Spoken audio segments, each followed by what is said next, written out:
Good morning friends, welcome to Kalpana's kitchen. இன்னைக்கு நம்ம வீட்டு கிச்சன்ல தட்டை எப்படி செய்யுதுன்னு பார்க்கலாங்க. இது கிருஷ்ண ஜெயந்திக்கான ஸ்பெஷல் டிஷ்ங்க. அது வாங்க பார்க்கலாம்.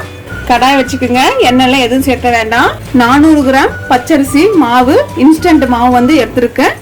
இது கொஞ்சம் நல்லா நாம ட்ரை ரோஸ்ட் பண்ணிக்கலாங்க.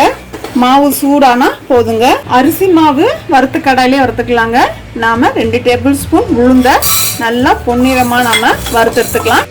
பாருங்க, உளுந்த பருப்பு நல்லா ப்ரௌன் கலர் ஆன அப்புறம் அடுப்பு ஆஃப் பண்ணிருங்க. ஆஃப் பண்ணிட்டு 1 டேபிள் ஸ்பூன் பொட்டுக்கல்ல ஆட் பண்ணிக்கலாங்க. இது நல்லா ஆறுன அப்புறம் நீங்க ஃபைன் பவுடரா நீங்க மிக்சியில அரைச்சு வச்சுக்கோங்க.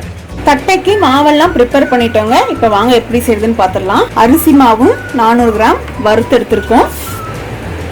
2 டேபிள் ஸ்பூன் உளுந்தும் உடச்ச கடலையும் நல்லா வறுத்து மிக்சியில் ஃபைன் பவுடராக அரைச்சிருக்கோம். கடலைப்பருப்பு வந்து 2 டேபிள் ஸ்பூன் அரை மணி நேரம் ஊற வச்சு எடுத்து வச்சுருக்கேன். கருவேப்பிலை கொஞ்சமாக, கொத்தமல்லி இலை கொஞ்சமாக, வரமிளகாத்தூள் 1 டேபிள் ஸ்பூன், பெருங்காயத்தூள் 1/4 டேபிள் ஸ்பூன், இதுக்கு தேவையான அளவு உப்பு 1/2 டேபிள் ஸ்பூன். ஃபஸ்ட்டு நல்லா மிக்ஸ் பண்ணிக்கோங்க. இதோட நாம் 2 டேபிள் ஸ்பூன் பட்டர் ஆட் பண்ணலாம். நல்லா பட்டரெல்லாம் நல்லா மிக்ஸ் பண்ண அப்புறம் நாம் கொஞ்சம் கொஞ்சமாக தண்ணியை தெளித்து நாம் சப்பாத்தி மாவு மாதிரி நாம் பசைஞ்சிக்கணுங்க. பாருங்கள், இந்த மாதிரி நல்லா பசைஞ்சு வச்சுக்கோங்க. கடைசியாக ஒரு 1/2 டேபிள் ஸ்பூன் எண்ணெய் மேலே மாவு காயாமல் இருக்கிறதுக்கு எண்ணெய் ஊற்றி இந்த மாதிரி மிக்ஸ் பண்ணி வச்சுட்டு இது ஒரு 5 மினிட்ஸ் விட்டுங்க. அதுக்கப்புறம் பார்க்கலாங்க. தட்டை பிசைஞ்சு வச்சு 5 நிமிஷம் ஆயிடுச்சுங்க. நான் பாரு இந்த மாதிரி குட்டி குட்டி பால்ஸ் மாதிரி செஞ்சு வச்சுருக்கேன். பாலித்தீன் கவர் எடுத்துக்கோங்க, இல்லைன்னா அலுமினியம் ஃபாயில் எடுத்துக்கோங்க. நீங்கள் இது மட்டும் எடுத்துக்கலாம். எடுத்துட்டு நல்லா ஆயிலை நல்லா மேலேயும் கீழேயும் ஃபுல்லாக நீங்கள் அப்ளை பண்ணிக்கலாம். அப்ளை பண்ணிவிட்டு உருண்டையை அப்படி வச்சுட்டு அட் டைமில் 2 உருண்டை பண்ணாங்க வச்சுட்டு இதை க்ளோஸ் பண்ணிடுங்க. க்ளோஸ் பண்ணிவிட்டு இந்த மாதிரி பேஸ் உள்ள இந்த பாத்திரமாலும் எடுத்துக்கோங்க.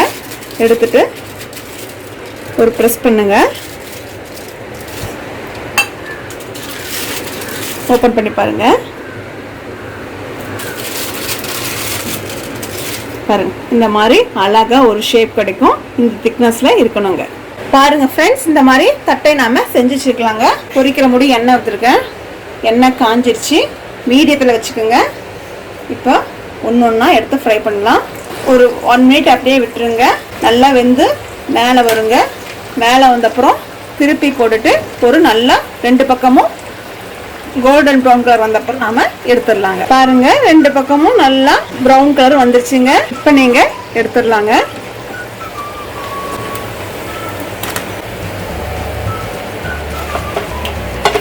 பாருங்க, நம்மளோட தட்டை வந்து ரெடி ஆயிடுச்சுங்க. இப்போ நீங்க சர்வ் பண்ணலாம். ஃப்ரெண்ட்ஸ், பாருங்க, நம்மளோட கிருஷ்ண ஜெயந்தி ஸ்பெஷலுக்கான தட்டை ரெடி ஆயிடுச்சுங்க.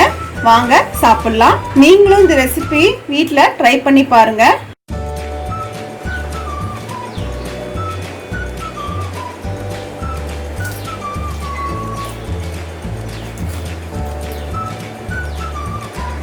ரொம்ப உங்களுக்கு பிடிச்சிருக்கு, லைக் பண்ணுங்க, ஷேர் பண்ணுங்க, சப்ஸ்கிரைப் பண்ணுங்க. தேங்க்யூ.